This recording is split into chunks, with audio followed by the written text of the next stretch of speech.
बिस्मिल्लाहिर्रहमानिर्रहीम। Welcome back to my YouTube channel maths and physics academy.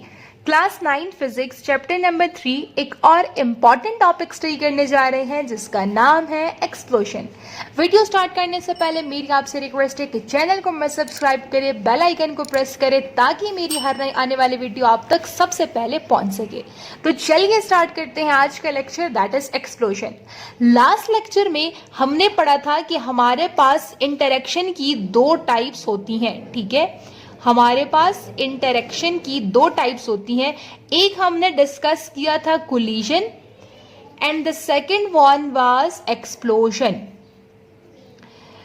Collision क्या होता है कि कोलिजन में जो पार्टिकल्स होते हैं वो एक दूसरे के करीब आते हैं, ठीक है। Particles move towards each other. जबकि एक्सप्लोजन में क्या होता है, जैसे बॉम्ब ब्लास्ट होता है, हर एक चीज जो है वैसे फैल जाती है, ठीक है। फैलने का मतलब क्या है कि हर चीज एक दूसरे से दूर चली जाती है। तो एक्सप्लोजन में क्या होता है कि particles move away from each other, ठीक है। नॉर्मल बॉम्ब ब्लास्ट वगैरह जो होते हैं तो हर पार्टिकल इधर उधर जो है वो डिस्प्लेस हो जाता है। कहने का मकसद ये है कि इन केस ऑफ एक्सप्लोजन जो पार्टिकल्स होते हैं वो एक दूसरे से दूर जाते हैं। अब कोलिजन के ऊपर जो है हम एक प्रॉपर लेक्चर बना चुके हैं। अगर आपने वो वीडियो नहीं देखी तो आप इसको पहले क्लियर करवा लें, आपको समझ आएगा, तभी आपको एक्सप्लोजन बहुत अच्छे से समझ आएगा, ठीक है। तो चलिए स्टार्ट करते हैं आज का लेक्चर एक्सप्लोजन। एक्सप्लोजन में क्या होता है बेटे कि एक्सप्लोजन में पार्टिकल्स जो है, यानी एक सिस्टम है, let's say this is a system, और इसमें जो पार्टिकल्स होते हैं they move away from each other, ये एक दूसरे से दूर दूर जाते हैं, ठीक है। अगर ये एक दूसरे से दूर दूर जा रहे हैं तो हम कह सकते हैं कि in case of explosion the particles are not physically in touch with each other, ठीक है। ये मैंने क्या किया, ये एक पेन है और ये पेंसिल, मैंने इसके साथ ऐसे कर दिया। अब आप देख रहे हो कि ये दोनों पेन एंड पेंसिल आपस में फिजिकली टच है, और ये केस आपने पढ़ा था कोलिजन में। लेकिन एक्सप्लोजन में क्या होता है कि पार्टिकल्स तो दूर जा रहे हैं। अगर पार्टिकल्स दूर जा रहे हैं तो इसका मतलब ये है कि they are not physically in touch with each other. बात समझने की कोशिश कर रहे हो कि एक्सप्लोजन में पार्टिकल्स जो है वो एक दूसरे से दूर जाएंगे and they will be not physically in touch with each other. Clear हो गया? तो जाते हैं अब थ्योरी से स्टार्ट करते हैं। The type of interaction in which particles of the system moves away from each other is called explosion। ऐसी इंटरेक्शन की टाइप जिसमें सिस्टम के अंदर जो पार्टिकल्स होते हैं वो एक दूसरे से दूर जा रहे होते हैं, ऐसे इंटरेक्शन को हम एक्सप्लोजन कहते हैं। अब हम डिस्कस करते हैं कि मोमेंटम जो है वो इन केस ऑफ एक्सप्लोजन आपका कैसे कंजर्व रह सकता है, ठीक है। लास्ट लेक्चर में हमने देखा था कि कोलिजन के लिए कैसे मोमेंटम कंजर्व होगा। आज हम देख रहे हैं कि एक्सप्लोजन के लिए आपको मोमेंटम कैसे कंजर्व होगा, ठीक है। अच्छा, आपको इस टॉपिक को समझने से पहले पता होना चाहिए कि कंजर्वेशन ऑफ मोमेंटम क्या होता है, ठीक है। क्योंकि आपको पता ही ना हो कि कंजर्वेशन ऑफ मोमेंटम क्या होता है, फिर आपको कैसे पता कि एक्सप्लोजन में मोमेंटम कंजर्व होता है कि नहीं, ठीक है। तो आपको पहले ये पता होना चाहिए कि what is meant by conservation of momentum. इस पर मैं एक कंप्लीट लेक्चर बना चुकी हूँ, यहाँ पे मैं आपको जस्ट ओवरव्यू दे देती हूँ। कंजर्वेशन ऑफ मोमेंटम का मतलब ये है कि आपके पास मोमेंटम के अंदर किसी भी किस्म का चेंज नहीं है, ठीक है। Change in momentum equals to zero. Change in momentum equals to zero आने का मतलब ये है ना कि मैं कहूँ मेरे हाथ में ये पेंसिल है और ये मेरे हाथ में एक पेन है, और 5 सेकंड गुजरने के बाद भी ये दोनों चीजें इधर पड़ी हैं। इसमें ऐसा नहीं हुआ कि पेंसिल गायब हो गया, नो, दोनों की दोनों चीजें मौजूद हैं। इसका मतलब यह है कि चेंज नहीं आया, ठीक है, क्वांटिटी में चेंज नहीं आया। तो इसी तरह कंजर्वेशन ऑफ मोमेंटम का भी मतलब यह है कि मोमेंटम की वैल्यू में टाइम के साथ साथ किसी भी किस्म का कोई चेंज नहीं आएगा, तब हम कहेंगे कि हाँ भैया हमारा मोमेंटम क्या हो गया, कंजर्व हो गया। अब हम ये देखना चाहते हैं कि एक्सप्लोजन की केस में क्या मोमेंटम कंजर्व रहता है कि नहीं रहता, ठीक है। उसके लिए हम क्या करते हैं, एक सिंपल एग्जांपल से कंसीडर करते हैं। लेट्स से हमारे पास एक बुलेट है, ठीक है। बुलेट तो आपने देखी होगी, गन है ना, गन, ठीक है। और इस गन के अंदर क्या है, बुलेट है। इनिशियली यहाँ पे मैं इसको दोबारा से ड्रॉ कर देती हूँ, ठीक है। दिस इज अ गन, ठीक है। और इस गन के अंदर आपके पास एक बुलेट मौजूद है, ठीक है। ये हम कंसिडर कर रहे हैं इनिशियल वाला केस।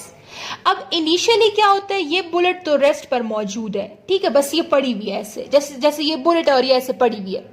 अगर ये बुलेट ऐसी पड़ी हुई है तो क्या इसकी वेलोसिटी में चेंज आ रहा है? नहीं, इसकी वेलोसिटी में कोई चेंज नहीं आ रहा, ठीक है, क्योंकि ये तो रेस्ट पर है। अगर ये रेस्ट पर है तो इसकी तो कोई वेलोसिटी ही नहीं है। अगर इसकी वेलोसिटी नहीं है तो इसका मोमेंटम भी क्या होगा, जीरो होगा, क्योंकि we know that momentum is given by mass into velocity. अगर आपकी वेलोसिटी जीरो है तो आपका मोमेंटम भी क्या होगा, जीरो होगा। तो हम कह सकते हैं कि इनिशियली हमने एक बुलेट गन कंसिडर किया और इनिशियली उसका मोमेंटम क्या है, जीरो है। अब फाइनल के केस में आपने क्या कर दिया कि आपने बुलेट को फायर कर दिया। जैसे ही आपने बुलेट को फायर कर दिया तो बुलेट तो आगे जाएगी, और आपको पता है कि according to Newton third law हर एक्शन का कोई ना कोई रिएक्शन होता है। अगर इस गन से निकलने वाली बुलेट आगे जा रही है तो ये एक्शन हो गया, और एज अ रिएक्शन ये गन आपकी क्या होगी, ये पीछे की तरफ जाएगी, क्योंकि हर एक्शन का ऑपोजिट रिएक्शन होता है, ठीक है। गन बुलेट आपकी आगे जा रही है तो गन आपकी क्या हो जाएगी, पीछे हो जाएगी। अब हम मोमेंटम को कंजर्व करना चाह रहे हैं। अगर हम मोमेंटम को कंजर्व करना चाह रहे हैं, इट मींस अगर इनिशियल मोमेंटम जीरो था तो फाइनल मोमेंटम भी हमारे पास क्या आना चाहिए, जीरो। और अगर फाइनल मोमेंटम जीरो आ गया it means momentum is conserve, ठीक है।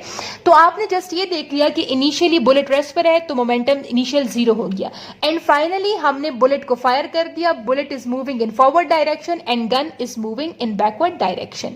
अब इसको समझो जरा थ्योरी से। Consider N isolated system in which initially momentum of the gun plus bullet is zero, ठीक है।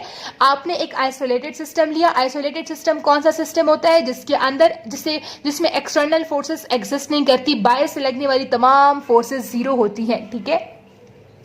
और इनिशियली आपकी गन और बुलेट दोनों का मिला के जो मोमेंटम है वो आपका क्या है, जीरो है, वो आपने यहां से देख लिया। अब आफ्टर फायरिंग के बाद आपका मोमेंटम जीरो आना चाहिए। जीरो क्यों आना चाहिए, क्योंकि आइसोलेटेड सिस्टम के केस में हमने देखा था कि हमारे पास आइसोलेटेड सिस्टम के लिए मोमेंटम कंजर्व रहता है। तो अगर हमने इस पूरे सिस्टम को आइसोलेटेड सिस्टम कंसिडर किया है तो इसका मोमेंटम भी हमारे पास कंजर्व रहना चाहिए। तो after firing momentum must also be zero as for an isolated system momentum is conserved. अब आफ्टर फायरिंग क्या होगा, the bullet moves forward with velocity vb। ये बुलेट जिस वेलोसिटी के साथ आगे मोशन करेगा उसको मैंने vb, v means velocity, b means bullet के वेलोसिटी का नाम दे दिया, ठीक है। While the gun moves backward with the velocity vg। अब vg जो गन है, ये जो जिस वेलोसिटी के साथ पीछे मूव कर रही है उसको मैंने vg का नाम दे दिया, g सिर्फ इसलिए क्योंकि ये गन की वेलोसिटी है। तो अब फाइनल मोमेंटम जो है वो इन दोनों से मिलकर बनेगा ना। तो फाइनल मोमेंटम को हम कैसे लिखेंगे कि फाइनल मोमेंटम बराबर होगा, अच्छा अब इस गन का भी कुछ ना कुछ मास है जिसको मैंने mg का नाम दिया और उसकी वेलोसिटी तो vg है, और इसके साथ बुलेट का भी तो कुछ ना कुछ मास होता है ना, है कि नहीं, और इसकी वेलोसिटी क्या हो जाएगी, vb।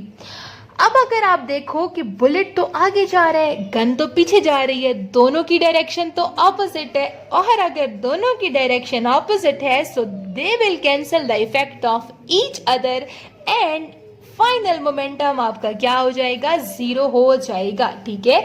तो फाइनल मोमेंटम आपके पास इसके बराबर है और वो किसके बराबर है, जीरो के।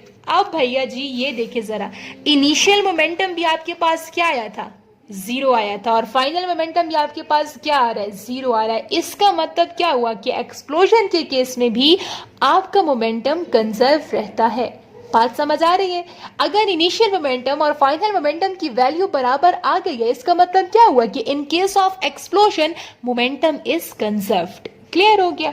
एक और चीज भी देख लें कि due to larger mass of the rifle, ये जो आपका गन है या जो राइफल है इसका मास क्या होता है, जीरो होता है ना, तो इसलिए ये जो है थोड़ी कम वेलोसिटी के साथ पीछे रिकॉइल होगा। ये जो पीछे रिकॉइलिंग इसकी जो वेलोसिटी होगी उसकी क्या होगी, कम होगी। क्यों, क्योंकि इसका मास कम है, ठीक है। क्योंकि आपको पता है ना, जिसका मास ज्यादा उनकी वेलोसिटी कम होती है, जिसका मास कम उनकी वेलोसिटी ज्यादा होती है। तो अगर राइफल का मास जो है वो ज्यादा है तो उसकी velocity as compare to the bullet क्या हो जाएगी, कम हो जाएगी, ठीक है। अब जरा इसकी कंक्लूजन से समझते हैं कि for explosion the total momentum is conserved. वो क्लियर हो गया, कैसे कंजर्व हो गया? इसका मतलब ये है कि चेंज इन मोमेंटम आपका क्या है, जीरो है। Initial and final momentum before firing and after firing दोनों की वैल्यू आपके पास क्या है, सेम है। अगर दोनों की वैल्यू आपके पास सेम है, इट मीन्स कि there is no change in the value of momentum, and if there is no change in the value of the momentum, we can say that in case of explosion total momentum is conserved. Clear हो गया बच्चों? So this was all about today's lecture explosion. Hand written easy notes आपके पास available है, concept आपको मिल चुका है। फिर भी अगर आपको किसी भी किस्म की कंफ्यूजन है, you are most welcome in the comment section. मिलेंगे आपसे नए वीडियो में नए एग्जाम नोट्स के साथ। तब तक के लिए अपना बहुत सारा ख्याल रखें। अल्लाह हाफिज।